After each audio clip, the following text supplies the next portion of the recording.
श्री शिवाय नमस्तुभ्यम। हर हर महादेव। गुरुजी पंडित प्रदीप मिश्रा जी द्वारा छत्तीसगढ़ राज्य के दुर्ग जिले के अमलेश्वर में समर्पण शिव महापुराण कथा आज 27 मई से चालू हो चुकी है। यह कथा 2 जून तक चलेगी। आज की कथा में गुरुजी ने बहुत विशेष जानकारियां दी हैं। साथ ही गुरुजी ने एक बिल्कुल नए उपाय की जानकारी दी है, जो भोलेनाथ की 5 बेटियों का नाम लेकर सिर्फ एक बार करना है। इस उपाय को आप अपने घर पर ही कर सकते हैं, जिससे आपके घर में सब दुख दर्द कष्ट सब दूर हो जाते हैं।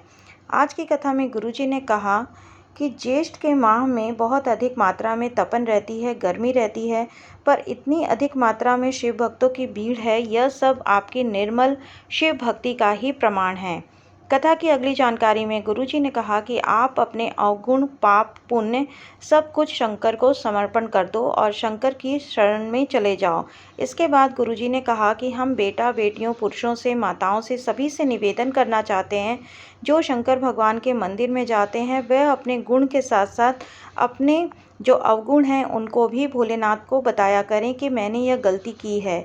और जब आप भगवान को अपने अवगुण बता देते हैं तो भगवान उसे क्षमा कर देते हैं। आज की कथा में गुरुजी ने एक नए उपाय की जानकारी दी है।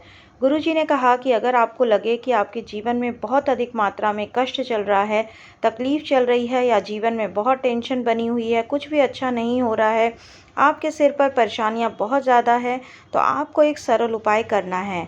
यह उपाय आप कल 28 मई मंगलवार को भी कर सकते हैं या फिर किसी भी विशेष तिथि में करके अधिक से अधिक लाभ प्राप्त कर सकते हैं।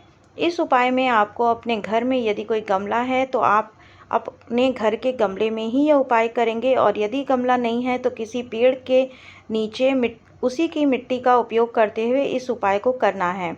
सबसे पहले आप अपने घर के बाहर यदि कोई गमला है तो उसकी मिट्टी का उपयोग करते हुए वहीं पर आपको लिंगनुमा आकृति बना लेनी है, मतलब पार्थिव शिवलिंग जैसी आकृति बना लेनी है।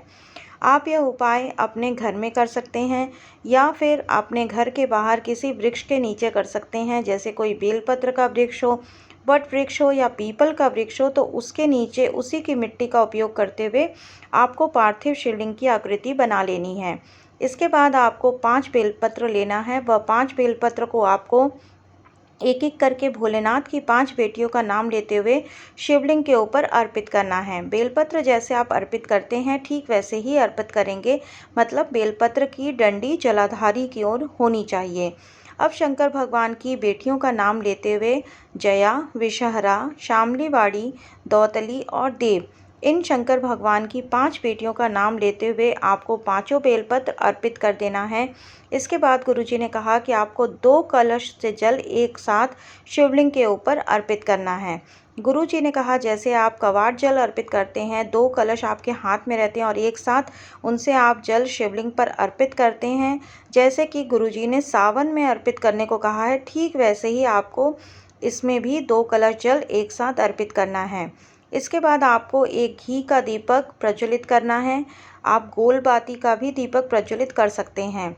इसके बाद आप भोलेनाथ से प्रार्थना कर लीजिए। जीवन में जो भी दुख है, कष्ट है, तकलीफ है, भोलेनाथ से प्रार्थना करते हुए श्री शिवाय नमस्तुभ्यम मंत्र का उच्चारण करते हुए आप भोलेनाथ से कह दीजिए।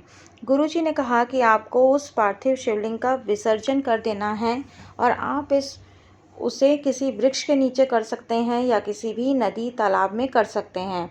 इसके बाद आपको 5 बेलपत्र को उठाकर अपने घर लेकर आ जाना है और आप उसे किसी भी पुस्तक में, किसी भी चालीसा में या किसी भी पुराण में रख सकते हैं, ताकि वह टूटे ना या मुड़े ना। गुरुजी ने कहा कि 2 से ढाई महीने के अंदर ही आप देखेंगे आपके जीवन में जो भी दुख है, कष्ट है, तकलीफ है, वह आपसे दूर हो जाएगी, यह निश्चित है। यह विशेष उपाय गुरुजी का बताया बिल्कुल नया उपाय आज की कथा में गुरुजी ने बताया है। तो यदि आपको आज का ये वीडियो थोड़ा सा भी उपयोगी लगे तो कमेंट में हर हर महादेव अवश्य टाइप करें। श्री शिवाय नमस्तुभ्यम। हर हर महादेव।